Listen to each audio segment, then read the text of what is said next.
Welcome प्यारे साथियों, तेजस study 24 के इस प्यारे से परिवार में आपका फिर से एक बार स्वागत है। अभी मैंने 3 सेशन आपको पढ़ा दिए हैं। नेक्स्ट सेशन की तरफ मैं आपके सामने आ गया हूँ। इम्पोर्टेंट क्वेश्चन जो हमारे यूपी टेट,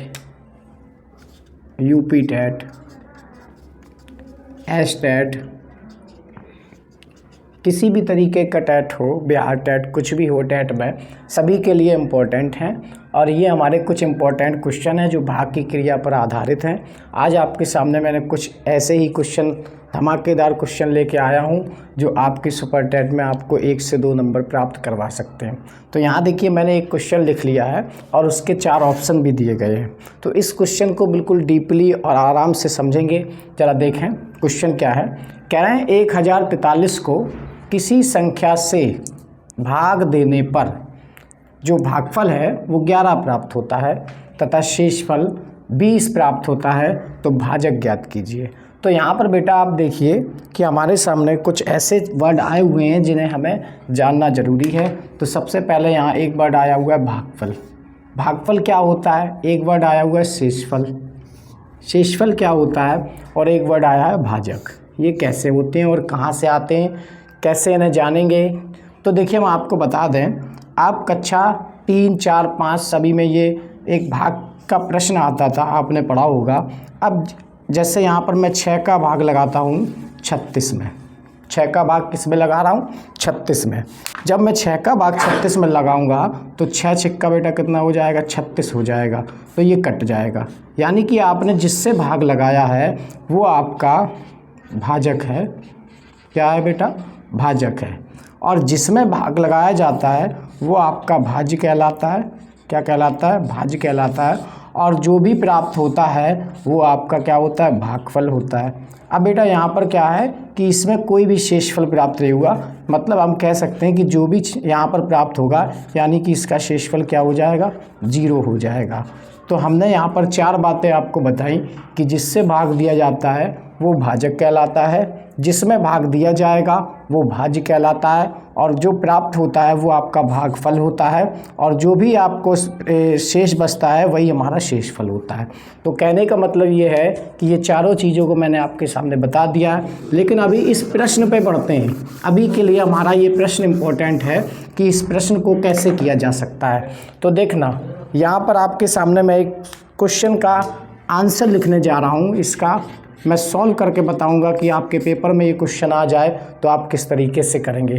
तो देखिए, एक फार्मूला होता है, उसको याद कर लीजिए कि भाज्य बराबर भाजक गुणा भागफल प्लस शेषफल।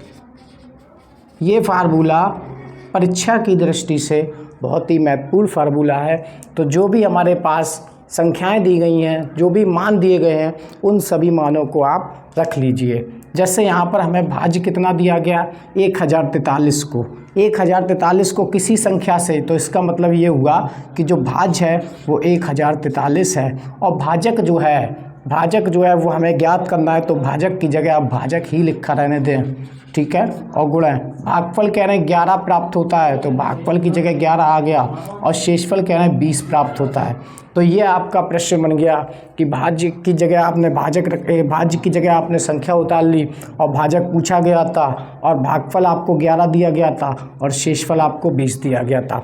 तो यहाँ पर क्या है बेटा, ध्यान से देखें कि 1043 आप यहीं रखिए, और 20 किस में लिखे हुए हैं? तो प्लस में लिखे हुए हैं। प्लस की चीज़ जब बराबर के इस साइड आएगी तो काय में हो जाएगी? माइनस में हो जाएगी। और यहाँ पर बेटा क्या बचा? भाजक गुणा 11 बचा। बताइए, 1043 में से 20 को घटाएंगे तो 3 में से 0 जाएगा, कितना बचेगा? 3 बचेगा। 4 में से 2 जाएगा, 2 बचेगा, और 0 और 1 ऐसे ही रहेंगे। 1023 मिल गया। अब भाजक गुणा 11 ऐसे ही लिखा है। अब 11 को जब यहाँ लाएंगे, गुणा की चीज़ जब यहाँ आती है तो किस में चली जाती है बेटा? बटे में चली जाती है। तो 11 यहाँ पर आ गया, तो यहाँ पर क्या बचा? भाजक बचा। तो ज़रा आप काट के देखते हैं, जो भी आंसर आएगा वही हमारा, जो कटने पे आएगा वही हमारा आंसर होगा। तो 11 निम्मा बेटा 99 होता है, और यहाँ पर 3 शेष बच गया। 3 और 3 फिर 33 हो गए, और 11 तिया बेटा कितना होता है? 33 होता है। तो भाजक हमारा कितना आ गया? तो भाजक हमारा 93 आ गया। तो हम अपने ऑप्शन की तरफ देखते हैं, तो 93 हमारा कहाँ पर है? 93 हमारा पहला ही आंसर है। तो इसका आंसर जो है वो 93 है। ऐसा करते हैं कि जो भी आपको बताया गया आपने अच्छे से समझ लिया होगा। फिर से समझते हैं। उसने कहा था किसी संख्या को, तो तुरंत हमने संख्या मान ली 1043 दी गई थी। भागफल कह रहा था 11 है, तो 11 की जगह रख लिया। और शेषफल कह रहा था 20 है, तो शेषफल की जगह कितना रख दिया, 20 रख दिया। बेटा 20 को यहाँ ले आए तो किस में हो गया, माइनस में हो गया। 1043 से 20 को घटाया 1023 हो गया। गुणा की चीज़ जब बटे में गुणा की चीज़ जब इस तरफ आती है तो किस में हो जाती है, बटे में हो जाती है। 11 से 1023 को काटा तो 93 प्राप्त हुआ। तो नेक्स्ट क्वेश्चन की तरफ बढ़ते हैं। अभी आपको इसी तरीके का एक क्वेश्चन कराया गया। अगला क्वेश्चन भी इसी तरीके का आपके सामने मैंने लिख दिया। इस सवाल में क्या कहा गया ज़रा ध्यान से समझिए कि 10,690 कितना क्या बेटा, 10,690 को किसी संख्या से भाग देने पर भागफल जो है वो 73 तथा शेषफल 32 प्राप्त होता है। तो भाजक ज्ञात कीजिए। क्या ज्ञात कीजिए, भाजक ज्ञात कीजिए। तो ज़रा ध्यान से समझेंगे इसकी सॉल्विंग क्या है। अभी मैंने आपको बताया था कि एक जो फार्मूला होता है वो इसके लिए बहुत महत्वपूर्ण फार्मूला होता है। ज़रा ध्यान से समझिए कौन सा फार्मूला अभी मैंने बताया था भाज्य बराबर भाजक गुणे भागफल प्लस शेषफल। ये जो फार्मूला दिया गया है इसी में आपको जो भी मान दिए गए हैं रखना है। तो बस मान रखना मैं शुरू करता हूँ और आपका आंसर इसी में आपकी थोड़ी सी सॉल्विंग होती है और आ जाएगा। तो 10,690 हमारा भाज्य बन जाएगा। 10,690 हमारा भाज्य बन जाएगा। और भाजक तो आपको मालूम है ज्ञात करना है, तो भाजक को आप ऐसा ही लिखा रहने दें। और गुणा भागफल, भागफल आपका बेटा 73 है। भागफल कितना है, 73 है। और शेषफल कितना है, 32। अब आप लोग भी अपने पेपर कॉपी लीजिए और उसमें भी आप लोग अपने तरीके से कीजिए और हमसे पहले अपना आंसर निकाल के देखिए कि इन ऑप्शनों में कौन सा ऑप्शन मैच करेगा। तो ज़रा देखिए क्या करना होता है बेटा कि 10,690 आपके सामने लिखे हुए हैं तो लिखे रहने दें। अब ये 32 आप बताइए प्लस का है, किसका बेटा है, प्लस का। अब प्लस की चीज़ जब इस तरफ उठ के आएगी तो काय की हो जाएगी, तो माइनस की हो जाएगी। तो 32 मैंने यहाँ उठा ली है। और जो आपका बचा हुआ है वहाँ पर वो लिख लीजिए।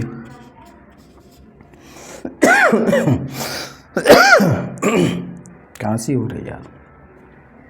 तो देखिए ज़रा यहाँ पे 0 है, इससे 1 हासिल लेंगे तो 10 में से आप बताइए 2 जाएगा, कितना बचेगा, 8 बचेगा। यहाँ बचा आपका 8, कितना बचा, 8। 8 में से 3 जाएगा बेटा, कितना बचेगा, 5 बचेगा।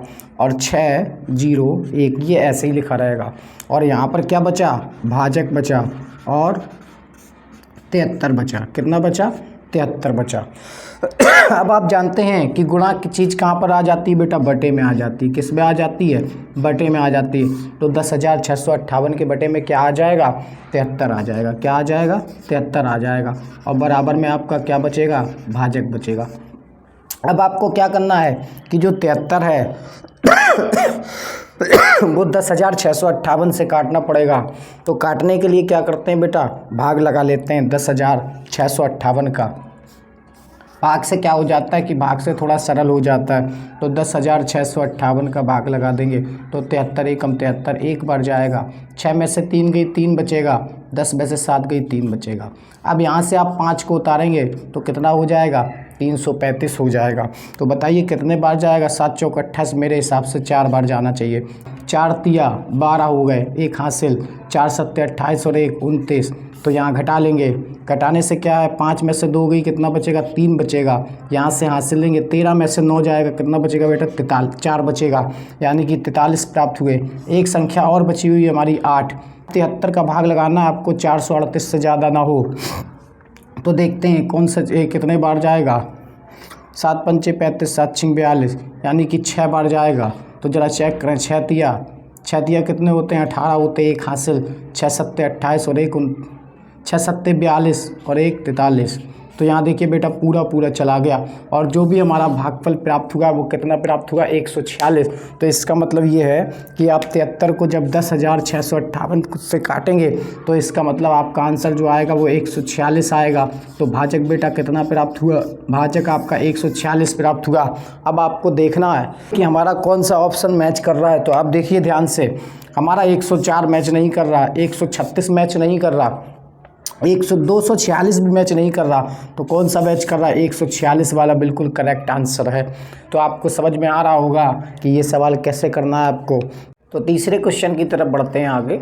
यहाँ पर लिखा है तीसरा क्वेश्चन कुछ अलग से आ गया। दूसरा क्वेश्चन, 2 क्वेश्चन मैंने आपको कराए, दोनों में बेटा भाजक पूछा जा रहा था। इस बार क्या है, भागफल दे रखा है, भाजक दे रखा है, शेषफल दे रखा है, तो उसने सीधे सीधे कह दिया भाज्य बताना है। अब आप तो एक्सपर्ट हो चुके होंगे, क्योंकि मैंने आपको अभी थोड़ी देर पहले एक फार्मूला बताया था। आप उसी फार्मूले से सभी मान निकाल सकते हैं, और हमसे पहले आप लोग कर रहे होंगे, मैं इस बात को जानता हूँ। तो क्या फार्मूला बेटा बताया था? भाज्य बराबर भाजक गुणे भागफल प्लस शेषफल। ये फार्मूला मैंने आपको 2 सवाल में बताया था, तीसरे सवाल में भी यही फार्मूला आ जाएगा बेटा। तो देखिए, कहने का मतलब ये है कि यहाँ पर 4 किरदार हैं। कितने किरदार हैं? 4 किरदार हैं। 4 किरदारों में से कोई 3 किरदार आपको दिए जाते हैं और 1 किरदार को पूछ लिया जाता है। तो इस प्रश्न में भी ऐसे ही हुआ कि भागफल दे दिया, भाजक दे दिया, शेषफल दे दिया। पूछा क्या जा रहा है? भाज्य पूछा जा रहा है। जो पूछा जा रहा है उसको आप छोड़ दें, यानी कि भाज्य पूछा गया है तो भाज्य को आप छोड़ दीजिए। भाजक कितना है? भाजक यहाँ लिखा है 100 है। और भागफल बेटा कितना है? तो भागफल देखिए 403 है। कितना है? 403। और शेषफल जो हमारा है वो कितना है? 58। तो अब आपको क्या करना है कि आपको बोर्डमास का नियम पढ़ाए थे मैं पिछली कक्षा में, मैंने बोर्डमास पढ़ाई थी। अगर जिस किसी ने भी बोर्डमास का वीडियो अभी नहीं देखा है तो देखिए जाके। इससे पहले जो क्लास हुई थी वो HCF और LCM की हुई थी, और उससे पहले जो क्लास हुई थी वो बोर्डमास की क्लास हुई थी। तो यहाँ देखिए, बोर्डमास के लिए क्या है कि 2 चिन्ह हमारे पास हैं, एक तो ये गुणा का, एक तो बेटा प्लस का है। तो गुणा का चिन्ह पहले आ जाता है। बोर्डमास क्या कहता है ज़रा देख लेंगे, एक छोटा सा डेमो बोर्डमास का, ताकि रिवीजन भी हो जाए। B से ब्रैकेट होता है, O से ऑफ यानी कि का यानी कि गुणा, D से बेटा होता है डिवाइड यानी कि भाग, और M से होता है मल्टीप्लाई यानी कि गुणा, और A से होता है ऐड यानी कि प्लस, और S से होता है बेटा सब्ट्रैक्ट यानी कि माइनस। ये बोर्डमास का क्रम होता है। तो जो आपको बोर्डमास बताता है, बोर्डमास कहता है जो ऊपर से आप देखेंगे, आपका ऊपर से देखना होता है कि पहले आप यहाँ चलेंगे तो आपको देखना होगा यहाँ ऊपर से कि यहाँ पर सबसे पहले ब्रैकेट कह रहा है तो यहाँ पर ब्रैकेट बेटा है ही नहीं। ऑफ कह रहा है तो यहाँ पर बेटा ऑफ है ही नहीं। डिवाइड कह रहा है तो डिवाइड भी यहाँ नहीं है। मल्टीप्लाई, तो मल्टीप्लाई हमारा चौथे नंबर पे था, तो हमारा मल्टीप्लाई हमको मिल गया। तो पहले हम क्या करेंगे? मल्टीप्लाई करेंगे। अब देखिए बेटा, 403 का जब 100 में मल्टीप्लाई किया जाता है तो क्या होता है? तो 403 डबल जीरो बन जाएंगे, बस इसी संख्या में ये दोनों जीरो लग जाते हैं। और प्लस 58 आपका जो लिखा था वो लिख लिया। अब आपको क्या करना है कि बस आपको भाज्य लिखना और आपका आंसर प्राप्त सामने ही हो जाएगा। तो बताइए, 0 में 8 जोड़ेगा तो 8 बन जाएगा। कुछ लोग कह रहे होंगे 0 बन जाएगा, ऐसा कुछ नहीं। 0 में 8 जोड़ेगा बेटा 8 बन जाएगा, और 0 में 5 जोड़ेगा तो 5 बन जाएगा, और 3 0 4, ये आपका जो भी आएगा ये आपका आंसर प्राप्त हो गया। अब हम देखने चलते हैं कि अपने ऑप्शन में ये कौन सा आंसर मैच कर रहा है। जरा देखिए ध्यान से। पहले ऑप्शन की तरफ बढ़ते हैं। पहला ऑप्शन कह रहा है 4558, लेकिन ये क्या कह रहा है? 4358। तो इसका मतलब 40,358। ये पहले ऑप्शन में 40,558 था। दूसरे ऑप्शन की तरफ देखिए 34,000, बिल्कुल गलत हो गया। हमारा तो 40,000 से शुरू हुआ था। तीसरा क्वेश्चन का 43,000 से शुरू हो रहा, हमारा तो कितने से शुरू हुआ था? 40,000 से। तो तीसरा ऑप्शन भी बेटा गलत हो गया। चौथा ऑप्शन देखिए 40,358, बिल्कुल मैच कर रहा है 40,358। तो इसका मतलब ये हुआ कि 40,358 यानी कि डी ऑप्शन हमारा बिल्कुल करेक्ट ऑप्शन है।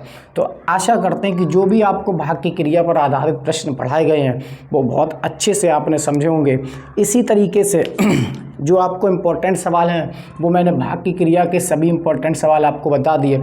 अब नेक्स्ट क्वेश्चन की तरफ चलते हैं। बिल्कुल अलग से क्वेश्चन जो आपके सुपर टेट में बहुत ही महत्वपूर्ण है, वो क्वेश्चन करने का तरीका बहुत आराम से मैं आपको बताऊँगा। तो चलिए चौथे क्वेश्चन की तरफ चलते हैं। जो भी ये सवाल जो है ये आपके लिए बेहद इम्पोर्टेंट सवाल है, बेहद।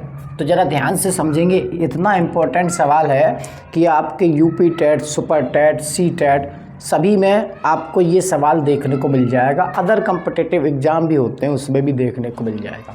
ये सवाल करने का प्रोसेस बहुत ही छोटा प्रोसेस है। अगर आप इसके अंदर तक जाएंगे तो ये सवाल करने को बहुत बड़ा सवाल बन जाएगा, लेकिन हमें तो बस इसका आंसर सीखना है कि आंसर कैसे निकाला जाता है। तो ज़रा ध्यान से देखेंगे बेटा ये सवाल कैसे करा जाता है। वो आपसे कहेगा, वो आपसे क्या कहेगा, ज़रा ध्यान से समझें कि किसी संख्या को, होगी कोई संख्या, क्या पता, किसी संख्या को 195 से भाग दिया जाए, यानी कि 195 से भाग देने पर 47 शेष बचते हैं। कितना शेष बचता है बेटा? 47 शेष बचते हैं। और कह रहा है इस संख्या को 15 से भाग देने पर कितना शेष बचेगा। कहने का मतलब ये है कि उसने कहा कि किसी संख्या को 195 से भाग देते हैं तो उसका 47 शेष बच जाता है। तो वो कह रहा था कि अगर उसी संख्या को 15 से भाग दे दें तब शेष क्या बचेगा। तो जरा बेटा ध्यान से आपको सवाल को सीखना है। आपको क्या मतलब, क्या संख्या है क्या नहीं संख्या, उससे कोई मतलब नहीं। तो देखें ध्यान से, जब वो दोबारा आपसे भाग दिलवाता है, दोबारा वाली, तो यहाँ पर देखिए पहले जब भाग दिया था तो ये संख्या थी, और दोबारा किस संख्या से भाग दिलवा रहा है? 15 से। किससे भाग दिलवा रहा है? 15 से। तो सब खेल बेटा इसी दोबारा वाली संख्या का है, इसी 15 का सब खेल है। तो ज़रा ध्यान से देखिए कि जिससे आपको भाग दिलवाया जा रहा है वही का, उसी का ही सब खेल है। तो देखेंगे ध्यान से ये सवाल कैसे करेंगे। तो देखें ये 15 जो है, इस 15 को आपको इस वाले शेषफल में भाग लगा देना। तो आपको क्या करना है कि 47 आप लिखिए और 15 से आप भाग लगा दीजिए। बताइए 15 तिया, तो आप कहेंगे 45। तो बताइए जब 15 तिया 45 हुए तो बताओ कितना शेष बचा। तो आप कहेंगे सर 2 शेष बचा। कितना शेष बचा? 2 शेष बचा। तो बेटा यही तो आपका आंसर है। जितना भी आप आंसर निकाल, जो भी शेषफल बचेगा वही आपका आंसर है। तो कहने का मतलब ये हुआ कि आपको सवाल ऐसे दिया जाएगा, किसी संख्या को 195 से भाग देने पर 47 शेष बचते हैं। कितने शेष बचते हैं? 47। और इस संख्या को 15 से भाग दिया जाए तो भाग देने पर शेष क्या बचेगा? हमें क्या मालूम शेष क्या बचेगा, कह दो ना। हमें संख्या मालूम है क्या शेष बचेगा, हमें तो अपने उत्तर से मतलब होता है। तो जो सेकंड वाला भाग दिया जाता है जिससे 15 का, उसके आप शेषफल से भाग लगा दीजिए, जितना शेष बचेगा वही आपका आंसर होगा। 100% बेटा सही आंसर होगा। तो अगले सवाल की तरफ चलते हैं। 5वें सवाल आपका क्या कहता है, तो जरा ध्यान से देखेंगे 5वें सवाल को। तो 5वें क्वेश्चन की तरफ बढ़ते हैं। जैसा मैंने चौथा क्वेश्चन बताया वैसे ही 5वां क्वेश्चन आपके सामने लेके फिर से आ गया हूँ कि किसी संख्या को, फिर से आपसे वही बात कह रहा है, किसी संख्या को, तो आप समझ लेना क्या संख्या कह दो, नहीं मालूम संख्या। किसी संख्या को 136 से भाग देने पर बेटा 36 शेष बच रहा है। तो कह रहे हैं कि इस संख्या को अब संख्या ही नहीं मालूम, इस संख्या को अगर 16 से भाग दिया जाए तो शेष क्या बचेगा। तो कह दो बेटा बहुत आसान सवाल दे दिया। तो ये आपको बताया था कि जो सेकंड वाली संख्या होती है जिससे आपको भाग देना होता है, तो सेकंड वाली संख्या आपने पकड़ ली 16 है। सेकंड वाली संख्या को आप तुरंत बटे में बना लीजिए। सेकंड वाली संख्या को कहाँ बना लेंगे? तुरंत बटे में बना लेंगे। और जो पहली वाली संख्या से भाग दिया गया था, जो शेष बचा था, उसको तुरंत आप ऊपर लिख लीजिए। अब आपको क्या करना है कि बेटा बहुत ही आसान सवाल बन गया। तो देखिए इससे जब काटेंगे 16 एकम 16, 16 दूनी 32, तो बेटा कितने बार कट गया? 32, यानी कि 4 शेष बच गया। कितना शेष बच गया बेटा? 4 शेष बच गया। जो भी यहाँ शेष बच रहा है वही हमारा आंसर है। तो इसका मतलब ये हुआ कि इसका तीसरा ऑप्शन बिल्कुल ठीक है, करेक्ट है। आशा कर रहे हैं कि जो भी आपको पढ़ाया जा रहा है, जो भी आपको सिखाया जा रहा है तेजस स्टडी 24 के इस प्यारे से मंच पे, आप उसको बहुत ही बेहतरीन तरीके से सीख रहे होंगे, समझ रहे होंगे। तो लास्ट क्वेश्चन की तरफ बढ़ते हैं, जो हमारा 6वां क्वेश्चन है। कह रहे हैं किसी संख्या को 156 से भाग देने पर 29 शेषफल प्राप्त होता है। तो कह दो ये छोटा सा सवाल हमारे सामने क्यों ला रहे हो? ये तो अब इस क्वेश्चन के तो आप एक्सपर्ट बन गए होंगे कि किसी संख्या को 156 से भाग देने पर 29 शेषफल प्राप्त होता है। कह रहे हैं यदि उसी संख्या को 13 से भाग दिया जाए। किससे भाग दिया जाए? 13 से भाग दिया जाए तो शेषफल क्या प्राप्त होगा? तो आप जान गए होंगे कि जो दोबारा में भाग दिया जा रहा है वो संख्या बेटा कौन सी है? वो संख्या हमारी 13 है। कौन सी है? 13 है। तो जो भी संख्या दोबारा से भाग दिया जा रहा है उस संख्या को आप बेटा कहाँ बना लें? तुरंत बटे में बना लें। कहाँ पे बना लें? बटे में बना लें। तो अब जो पहली संख्या थी, उस पहली संख्या से जो आपका शेषफल था जो प्राप्त हुआ था उसे आप ऊपर रख लें। तो बस आपको काट देना है। 13 एकम 13, 13 दूनी 26। बताइए बेटा यहाँ पर क्या शेष बच रहा है? यहाँ पर 3 शेष बच रहा है। कितना शेष बच रहा? 3 शेष बच रहा। जो यहाँ पर 3 शेष बचा हुआ है वही हमारा आंसर है। तो कौन सा ऑप्शन मैच कर रहा है? यानी कि बी नंबर आपका ऑप्शन मैच कर रहा है। तो ये सवाल जो बेटा आपको बताए गए जो आज ये परीक्षा की दृष्टि से बहुत महत्वपूर्ण सवाल हैं। आपको इसी तरीके के सवाल पढ़ाए जाते रहेंगे। आशा करते हैं कि जो भी आज आपने सीखा वो बहुत ही अच्छी तरीके से सीखा होगा। तो चलिए मिलते हैं नेक्स्ट वीडियो में, तब तक के लिए धन्यवाद।